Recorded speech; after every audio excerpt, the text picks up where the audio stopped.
பாரிஜாதம் 25. ஜெயந்தி அஞ்சனா வீட்டில் எடுத்த ஓட்டத்தை பஸ் ஸ்டாப்பில் சென்றுதான் நிறுத்தியிருந்தார். ஆனால் அவர் பின்னே வேகமாக நடக்கக்கூட முடியாமல் வயிறை பிடித்து கொண்டு வந்த அசோக் இன்னும் வந்து சேராததில் எங்கே வெங்கடேசன் துரத்தி வந்து அவரிடம் மகன் மாட்டிக்கொண்டானோ என்று கிளி பிடித்து கொண்டது ஜெயந்திக்கு. பஸ் ஸ்டாப்பில் இருந்த அனைவரும் அவரை வித்தியாசமாக பார்த்தனர். பின்னே கசங்கிய புடவை, மேல் மூச்சு கீழ் மூச்சு வாங்க தலைமுடி கலைந்து சிவந்து போன முகம் என்று ஜெயந்தி இருந்த கோலம் அவரை திரும்பி பார்க்க செய்திருந்தது. வழியில் வந்த ஒரு ஆட்டோவை நிறுத்தி ஏறிக்கொண்டவர் வந்த வழியே மகனை தேடிச் சென்றார். ஆனால் பாதி வழியிலேயே நடக்க முடியாமல் சாலை ஓரம் அமர்ந்து விட்டிருந்தான் அசோக். ஆட்டோவை நிறுத்த சொல்லி கைதாங்கலாக அவனை ஏற்றிக்கொண்டு நேராக வீட்டிற்கு சென்றார். ஆனால் விஷயம் கேள்விப்பட்டு மற்றவர்கள் அவருக்கு முன்பாகவே வீடு வந்து சேர்ந்திருந்தனர். ஆட்டோவிலிருந்து இறங்கியவர்களை வாசலிலேயே தடுத்து விட்டான் அஸ்வின். நான் உங்கள் அம்மாடா, என்னையே வரக்கூடாதுன்னு சொல்லுவியா அஸ்வின் என்று ஜெயந்தி கேட்கவும், பிள்ளைங்க தப்பு பண்ணினா பெற்றவங்க கண்டித்து வளர்க்கணும். ஆனால் அவன் தப்பை ஆரம்பத்தில் இருந்தே தடுக்காமல் போனது நீ. அதோட உன் பிள்ளைங்கிறதுக்காக இப்போ வர தப்பு மேலே தப்பு தப்பு மேலே தப்புன்னு செஞ்சிட்ருக்கிற அவனை என்றவனை இடையிட்டு, நான் என்ன தப்பு பண்ணேன் என்றார் ஜெயந்தி. மா, யாரை கேட்டு அஞ்சு வீட்டுக்கு போனீங்க? உனக்கெல்லாம் எப்படி தான் திரும்ப அஞ்சுவை இங்கே கூப்பிட மனசு வந்ததோ எனக்கு தெரியல. ஆனால் இனியும் இவன் இந்த வீட்டுக்குள்ளே வர்றதை எங்களால் அனுமதிக்க முடியாது என்று திட்டவட்டமாக சொன்னபடி முன்னே வந்தான் அரவிந்த். ஏன் ஏன் உள்ள விட மாட்டீங்க? ஏன்னு உங்களுக்கு தெரியாதா என்று அரவிந்த் பொறுமையாக கேட்க, ஊரே வீடியோவை பார்த்துருக்கு. அதுக்காக தானே வெங்கிப்பாவும் அம்மாவும் உங்களை அடித்து துரத்தினாங்க. ஆனால் ஒன்றுமே தெரியாத மாதிரி கேட்குறீங்க என்றாள் சுனிதா. இந்த தெருவில் நாங்கள் நுழையிறப்போ எத்தனை கண்ணு எப்படி பார்த்துச்சுன்னு உங்களுக்கு தெரியுமா? எங்களுக்கு உடம்பே கூசி போச்சு. இத்தனைக்கும் எந்த தப்பு செய்யாமல் இவனால் நாங்கள் அனுபவிக்கிறோம். ஆனால் பண்ணுறதெல்லாம் பண்ணிட்டு இவனால் எப்படி குத்துக்கல்லாட்டம் நிற்க முடியுது என்ற அஸ்வின் அசோக்கை ஓங்கி அறைந்தான். டேய், பொறுமையா இருடா என்று அரவிந்த் தம்பியை இழுத்து பிடிக்க, நான் கூட வேலை செய்கிறவங்கெல்லாம் கேள்வி கேட்குறாங்க, என்னால் பதில் சொல்ல முடியல. தயவு செஞ்சு அவனை வெளியே போக சொல்லு, இல்லை நானே கொன்னுட்டு வேணும்னு பயமாக இருக்கு என்றான். இப்போ அவன் இருக்கிற நிலைமையில் வெளியே போக சொன்னால் அவன் என்னப்பா பண்ணுவான்? பொண்டாட்டியும் இல்லாமல், பிள்ளையும் இல்லாமல், வேலையும் இல்லாமல், இப்போ நாமளும் இல்லைன்னா அவன் என்ன பண்ணுவான்னு யோசிச்சு பாருங்க என்றார் ஜெயந்தி. என்னமோ இவன் நிலைமைக்கு நாங்கள் தான் காரணங்கிற மாதிரி எங்களை யோசிக்க சொல்கிற? அவனோட நிலைமைக்கு அவன் தான் காரணம், அவன் மட்டும்தான் காரணம். கண்ணுக்கு நிறைவா அன்பான மனைவி, அழகான குழந்தை, ஆதரவான குடும்பம், இப்படி எல்லாத்தையும் விட்டுட்டு சாக்கடையை தேடி போனால் இப்படி தான் நாரி போகும் என்றான் அரவிந்த். கையில் இருக்க சொர்க்கத்தோட அருமை தெரியாமல் நழுவ விட்டது அவன். அந்த கவி மாதிரி பொண்ணுங்க அவன் ஆஃபீஸில் மட்டும்தான் இருக்காங்களா என்ன? நானும் என் பொண்டாட்டியும் வேலை செய்கிற இடம் மட்டும் இல்லை, எல்லா இடத்துலையும் இப்படிப்பட்ட ஆம்பளைங்களும் பொம்பளைங்களும் இருக்க தான் செய்கிறாங்க. அவங்க வலை விரிக்கத்தான் செய்வாங்க. புத்தியோடு இருக்க வேண்டியது யார் பொறுப்பு? எனக்குன்னு குடும்பம் இருக்குது. இப்படி ஒரு தப்பான உறவில் போனால் நாளைக்கு என் குடும்பம் என்ன ஆகும்னு ஒரு நொடி யோசிச்சிருந்தா அவனுக்கு இந்த நிலைமை வந்திருக்காது என்றான் அஸ்வின் ஆத்திரம் தாளாது. ஏம்மா, இவ்வளோ பேசுறியே, எங்கள் 2 பேரில் யாராவது ஒருத்தர் பொண்ணாக இருந்து எங்களை கட்டி கொடுத்த இடத்துல இந்த வீடியோவை பார்த்துருந்தா எங்கள் நிலைமை என்னாகி இருக்கும்? அப்பவும் இப்படியே தான் பேசுவியா என்றான் அஸ்வின். ஆனால் நீங்கள் 2 பேரும் ஆம்பளை பசங்க தானடா. ஓ, ஆம்பளையாக இருந்தால் எங்களுக்கெல்லாம் மனசு இல்லையா? சூடு சொரணை வெக்கம் மானம் எதுவும் இருக்காது நீயே முடிவு பண்ணிட்டியா? என் மாமனார் அந்த வீடியோவை பார்த்துருக்கார், என் சகலை பார்த்துருக்கான். என்னால் ஹாஸ்பிட்டலில் அவங்க முகத்தை பார்த்து பேச முடியல, உடம்பெல்லாம் கூசி போச்சு. அதனாலேயே என்னை கட்டிக்கிட்ட பாவத்துக்கு என் பொண்டாட்டி ஏன் அதையெல்லாம் அனுபவிக்கணும்னு அவளை அங்கே விட்டு வைக்காமல் என் கூடவே கூட்டிகிட்டு வந்தேன். அர்வி, இதுக்கு காரணம் அந்த போலீஸ் தான். அன்னைக்கு வீடியோவை ஸ்டேஷனில் போட்டு காட்டி உங்கள் அப்பா உயிரை எடுத்தான். இப்போ ஊருக்கே போட்டு காட்டி என் குடும்பத்தையே நிர்மூலமாக்க பார்க்குறான்.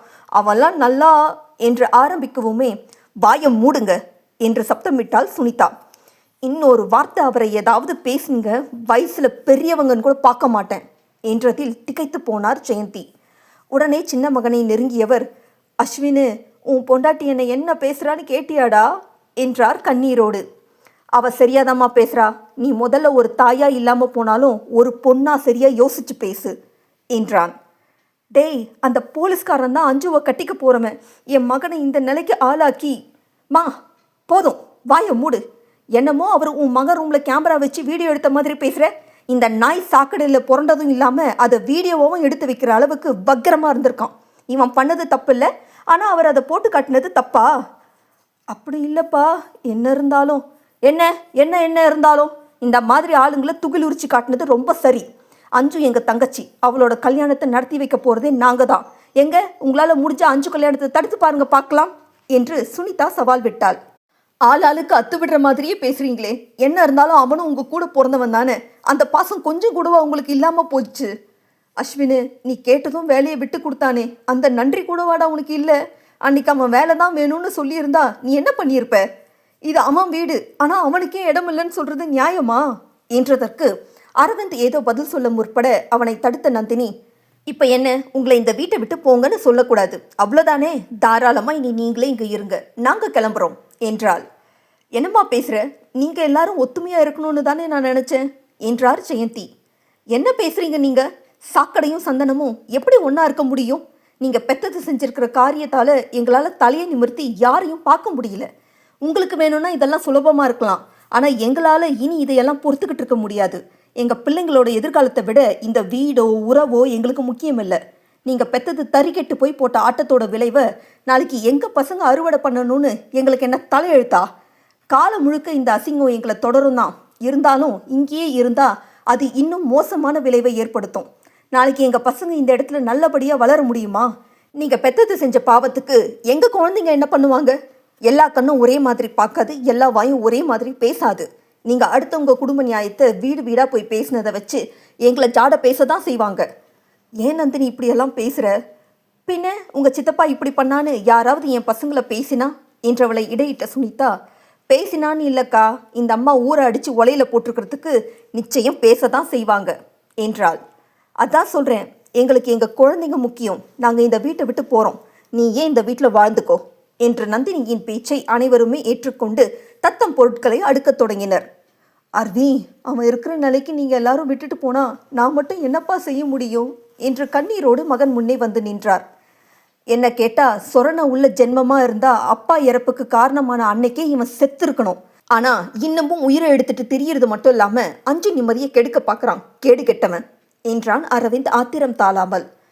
எல்லாரும் எங்களை அம்போன்னு விட்டுட்டு போயிட்டா நாங்கள் என்னப்பா பண்ணுவோம்?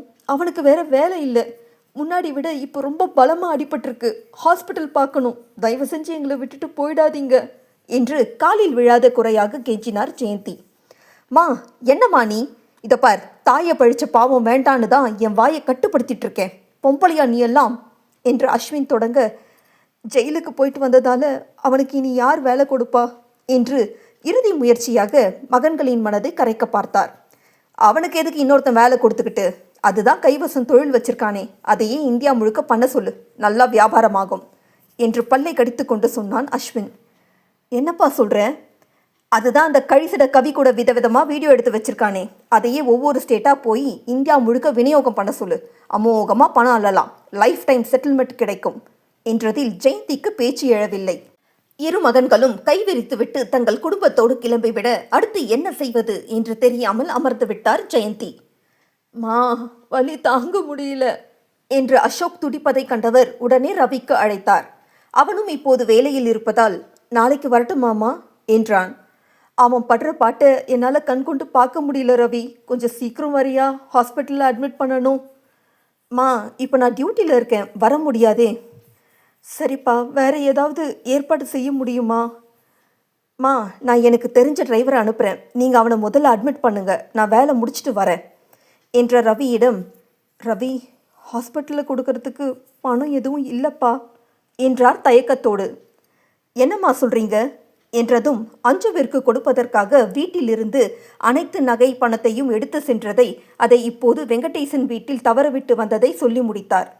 அதுக்கு என்னம்மா, நான் டிரைவர்கிட்ட சொல்கிறேன், நீங்கள் போகிற வழியில் அவங்க வீட்டுக்கு போய் எடுத்துகிட்டு ஹாஸ்பிட்டலுக்கு போங்க என்றான். இல்லைப்பா, அங்கே போகலை, ஏற்கனவே வீடியோ வெளியே வந்துட்டதால எல்லாரும் கோபமாக இருக்காங்க, அங்கே தான் அசோக்கை இப்படி அடித்தாங்க. சரிம்மா, நான் பணம் போட்டு விடுறேன், நீங்கள் முதல்ல போய் பாருங்க என்றதும் உடனே மகனை அழைத்து கொண்டு மருத்துவமனைக்கு சென்றார். ஆனால் இந்த முறை விஸ்வா பிரீத்தி மருத்துவமனைக்கு இல்லாமல் வேறு இடத்திற்கு மகனை அழைத்து சென்றார். ஆனால் அசோக்கை பரிசோதித்துவிட்டு அவர்கள் எடுத்ததுமே கட்ட சொல்லிய தொகையை கண்டவருக்கு மயக்கமே வராத குறைதான். இப்போதைக்கு இவ்வளவுதான் இருக்கிறது என்று ரவி கொடுத்த 5000 செலுத்தினார். அன்று இரவே ரவி நண்பனை பார்க்க வந்து சேர்ந்தான். அவனிடம் வீட்டில் நடந்ததை ஜெயந்தி சொல்லி முடிக்க, டாக்டர் என்னம்மா சொல்றாங்க என்றான். ஏற்கனவே காயம் பட்ட இடங்கிறதால இப்போ இன்னும் அதிகமாகிடுச்சான். அதனால் எப்படியும் 2 மாதமாவது இங்கேயே அட்மிட் பண்ணி ட்ரீட்மெண்ட் கொடுக்கணும்னு சொல்கிறாங்கப்பா. முதல் நாளே கிட்டத்தட்ட 35,000 ரூபாய் கட்ட சொன்னாங்க. அப்புறம் தரேன்னு சொல்லியிருக்கேன். தினமும் ஒரு நாளைக்கு 7,000லேருந்து 15,000 வரைக்கும் ஆகும்னு சொல்கிறாங்க. அப்படியா? 2 மாதத்துக்கு எப்படிம்மா இங்கே தங்க முடியும்? உனக்கு தெரிஞ்ச ஏதாவது இடத்துல பணம் கிடைக்க ஏற்பாடு பண்ண முடியுமா ரவி என்றதுமே, கடனா என்றான். ஆமாப்பா. யாருமா இப்பெல்லாம் ஷூரிட்டி இல்லாமல் கொடுக்குறாங்க? என்னப்பா சொல்கிற? மா, நான் வேணும்னா அஞ்சு வீட்டுக்கு போய் நகையெல்லாம் வாங்கிட்டு வரட்டுமா? ஐயோ, வேணாம் வேணாம் வேணாம். அந்த போலீஸ் அன்னைக்கு எங்களை ஸ்டேஷனில் விசாரிச்சானே, அவன் தான் அஞ்சுவை கல்யாணம் பண்ணிக்க போகிறான்.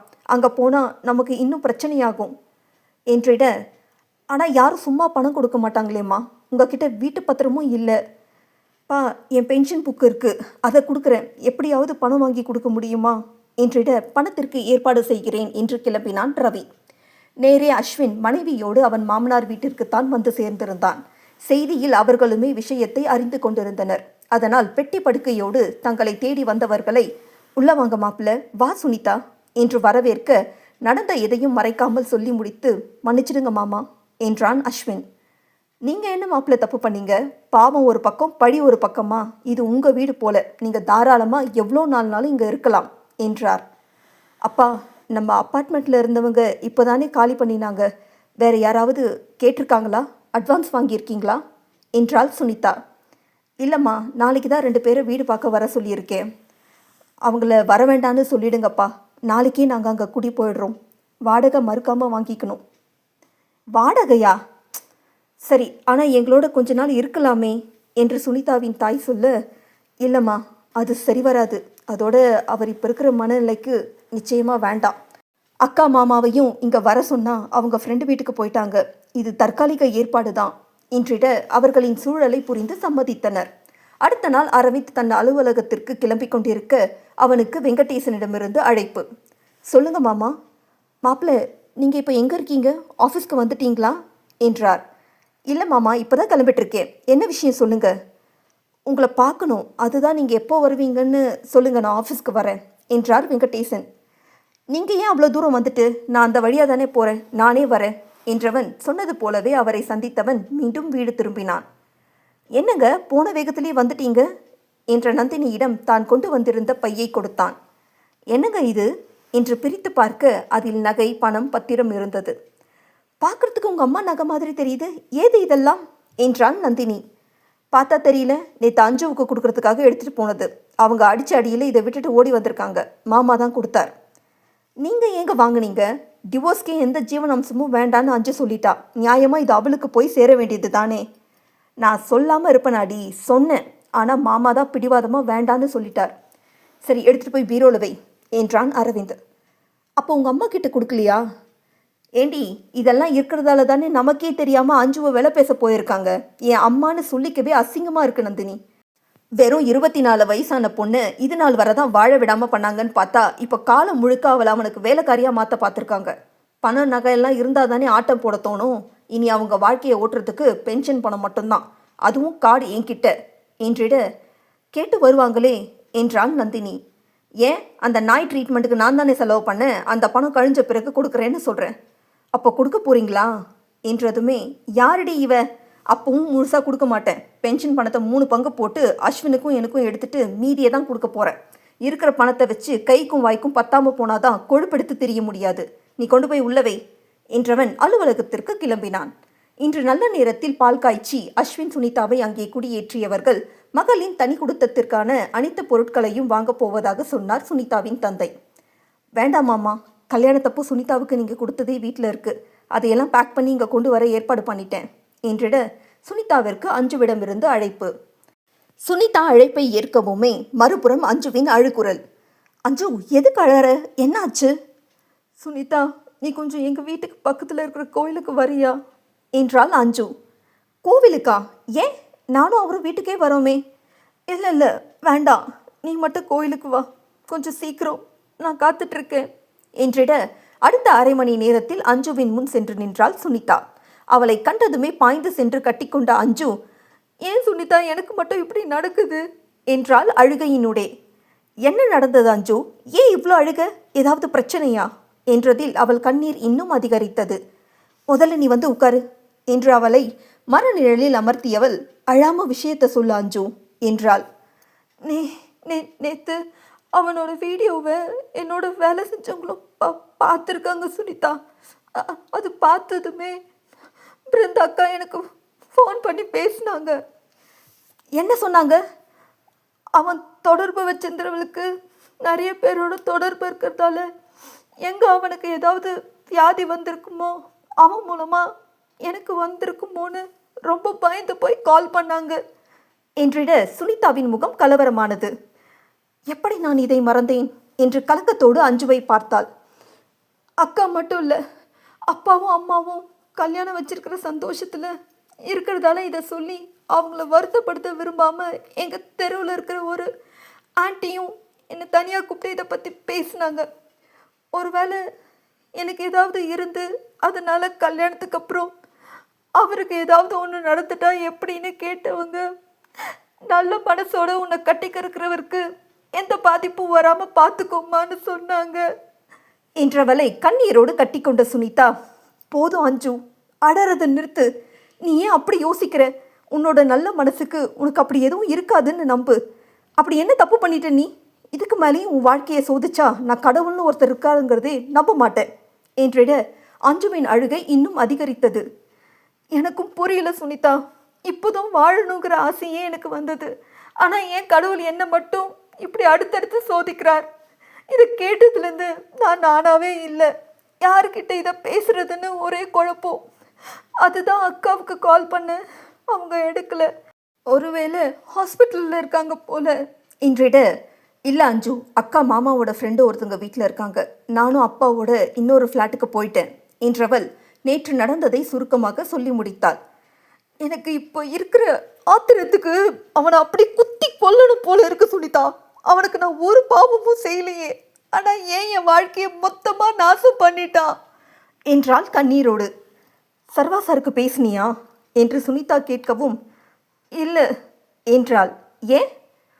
அவர்கிட்ட நான் இந்த விஷயத்த சொன்னாலும் அவர் அதை பெருசாக எடுத்துக்காம கல்யாணத்தை நடத்துவார்னு தோணுது சுனிதா. ஆனால் என்னால் அவர் வாழ்க்கையை பாழாக்க முடியாது என்று தலையை பிடித்து கொண்டவளுக்கு பித்து பிடிக்கும் நிலை. அவள் எதிர்பார்த்த வாழ்க்கை, சர்வாவுடன் கண்ட கனவு எல்லாம் சட்டென தோன்றி மறையும் நீர்க்குமிழியாகி போனதே என்ற எண்ணமே அவளை வாட்டி வதைத்து கொண்டிருக்கிறது. இந்த கல்யாணம் நடக்கக்கூடாது என்று சுனிதாவை பார்க்க, என்ன பேச்சு அஞ்சு இதெல்லாம்? ப்ளீஸ் அபசகுணமாக எதுவும் பேசாத என்றால் கண்டிப்போடு. நிஜமாக தான் சொல்கிறேன், என்னால் அவர் என்றைக்குமே பாதிக்கப்படக்கூடாது சுனிதா. நான் இருந்தால் தானே பிடிவாதமாக கல்யாணம் செய்ய நினைப்பார். பேசாமல் நான் செத்துடட்டுமா என்று நெஞ்சின் பாரம் தாளாத சொன்னவளை பாய்ந்து கட்டி கொண்ட சுனிதா, ப்ளீஸ் அஞ்சு, கண்ட்ரோல் யோர் செல்ஃப். நீ நினைச்ச வாழ்க்கை கண்டிப்பாக உனக்கு கிடைக்கும் என்றவளுக்கே கண்ணீர் நிற்காமல் வழிந்தது. அதே நேரம் அரவிந்தோடு அங்கு வந்து சேர்ந்தாள் சுனிதா. ஆம், வீட்டிலிருந்து கிளம்பும் போதே நந்தினிக்கும் தகவல் கொடுத்து கோவிலுக்கு வர சொல்லியிருந்தாள் சுனிதா.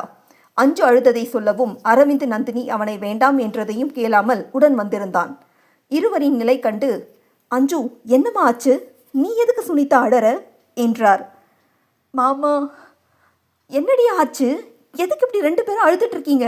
என்ன விஷயம் சொல்லுங்கடி என்று நந்தினிக்குமே அவர்கள் இருந்த கோலம் வயிற்றில் புலியை கரைத்தது. அக்கா என்றவளின் கண்ணீர் இன்னுமே அதிகரிக்க, என்னடி ஆச்சு? கல்யாண பொண்ணு இப்படி அழற அளவுக்கு என்றவர், சுனிதா நீயும் சேர்ந்து அழுதா எப்படி? விஷயத்தை சொல்லு என்றதும் தன்னை தேற்றிக்கொண்டு சுனிதா விஷயத்தை சொல்லி முடிக்க மற்ற இருவரிடமும் அசைவில்லை. கோவிலிருந்து சொல்கிறேன் மாமா, கண்டிப்பாக உங்கள் கூட பிறந்தவனுக்கு நல்ல சாவே வரக்கூடாது. அவன் அணுவாக துடிச்சு சாகணும். ஒரு சின்ன பொண்ணோட வாழ்க்கையை இத்தனை வருஷம் நாசம் பண்ணினது போதாமல் வாழ்க்கை முழுமைக்கும் அவளுக்கு இப்படி ஒரு நிலையை கொடுத்துட்டானே என்ற சுனிதாவிற்கு அப்படி ஒரு ஆத்திரம். இத்தனை நாள் வாழ்க்கையே வெறுத்து போயிருந்தவ இப்போதான் புடவை நகைன்னு ஒவ்வொரு விஷயத்துலையும் ஆசையோடு கலந்துக்கிட்டா. இப்போ கல்யாணமே வேண்டான்னு சொல்கிற நிலைக்கு அவளை கொண்டு வந்து நிறுத்திட்டான். நாசமாக போகிறவன். அப்படி அவனுக்கு விதவிதமாக பொண்ணு தேவைன்னா அப்படியே தனியாக இருந்து அழிச்சு போக வேண்டியது தானே. கல்யாணங்கிற பேரில் இவ வாழ்க்கையை அழிக்கிற உரிமையை யார் கொடுத்தா என்றவள் மீண்டும் அஞ்சுவை பார்க்க, அவளோ சொல்லொன்னா வேதனையோடு எதிரில் இருந்த சாமி சிலையை தான் பார்த்திருந்தாள். அதிர்ச்சியில் இருந்த அரவிந்தால் எதுவுமே பேச முடியவில்லை. என்ன சொல்லி தேற்ற முடியும் அவனால்? ஆனால் அனைத்தையும் கேட்ட நந்தினி, நீயா ஏன் அப்படி ஒரு முடிவுக்கு வர? ஒருவேளை அவனுக்கு இருந்தாலும் உனக்கு இல்லாமல் போக வாய்ப்பு இருக்கு. முதல்ல நம்ம டெஸ்ட் எடுத்து பார்த்துடலாம் என்றார். எப்படிக்கா சொல்கிற? அஞ்சு, அவன் நீ கடைசியாக வீட்டுக்கு வந்த பிறகு ரூமுக்கே வராமல் தானே இருந்தான். அதுக்கு முன்னாடி கூட அப்படி தானே இருந்தான். அந்த கழிசடைக்காக தானே குழந்தை கேட்டு அது எவ்வளோ பெரிய பிரச்சனையாச்சுன்னு மறந்துட்டியா? ஆமாக்கா, நீங்கள் சொல்கிற மாதிரி ஒரு 8 மாதத்துக்கும் மேலே அவன் ரூமுக்கு வரல. ஆனால் அதுக்கு முன்னாடி அதனால் எப்போ எப்படின்னு நம்மளால் உறுதியாக சொல்ல முடியாதேக்கா. அதோட நான் தானே காப்பர் டீ போட்டிருந்தேன். அவன் எந்த பாதுகாப்பும் என்று இதழ்களை மடித்து கண்ணீரை கட்டுப்படுத்த முயல அதுவோ நிற்காமல் வழிந்தது. அழாதடி என்ற நந்தினிக்கும் நெஞ்சே வெடித்து விடும் போலிருந்தது. ப்ளீஸ் டி, அழாத, எனக்கு நம்பிக்கை இருக்கு, நீயா எதையும் கற்பனை பண்ணிக்காத என்றாரை தவிர்த்து அவராலும் நிதர்சனத்தை தாள முடியவில்லை. அரவிந்த் என்ன சொல்லி அவளை தேற்றுவது என்று புரியாமல் கண்ணீரோடு அப்படியே அஞ்சுவின் எதிரில் மடங்கி அமர்ந்து விட்டான். கண்களை துடைத்து கொண்டு அம்மன் எதிரில் போய் நின்ற நந்தினி, ஏம்மா, அவ என்ன தப்பு செஞ்சிட்டான்னு இப்படி அவளை சோதிக்கிற? உன்னை நம்பி இருக்கிறவளை இந்த நிலையில பார்க்கறதுக்கு உனக்கே பாவமா இல்லையா? உனக்கு என்ன வேணுமோ எல்லாமே நாங்கள் செய்கிறோம். ஆனால் அவள் வாழ்க்கையை எப்படியாவது காப்பாற்றி கொடுத்துடு போதும் என்று கண்ணீரோடு மன்றாடினார். மீண்டும் அஞ்சுவிடம் வந்தவர், உனக்கு இருக்கா இல்லையான்னு சந்தேகத்தோடு இப்படி பயந்துட்டு இருக்கிறதுக்கு பதிலாக நம்ம முதல்ல டெஸ்ட் எடுத்து பார்த்துடலாம் அஞ்சு என்றார் உறுதியாக.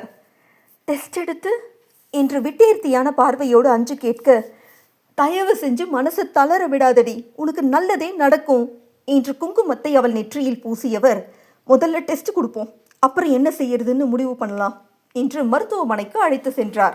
இங்கே அஞ்சுவின் நிலையை சொல்லி அவளுக்கு இரத்த மாதிரியை சேகரிக்க சொல்ல அங்கே மருத்துவமனையில் அனுமதித்திருந்த அசோக்கிற்கு HIV டெஸ்ட் ரிப்போர்ட் வந்து சேர்ந்திருந்தது.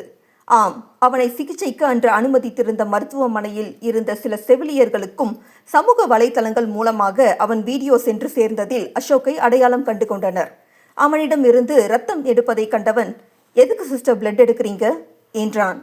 கிளி மாதிரி பொண்டாட்டி இருந்தாலும் இப்படிப்பட்ட குரங்க தேடி போனா இல்லாத வியாதியெல்லாம் வரதா செய்யும் என்றபடியே அவன் இரத்த மாதிரியை சேகரித்து இருந்தனர். இன்று அதன் முடிவு வந்திருக்க அதில் அசோக்கிற்கு HIV நோய் தொற்று உறுதி செய்யப்பட்டிருந்தது.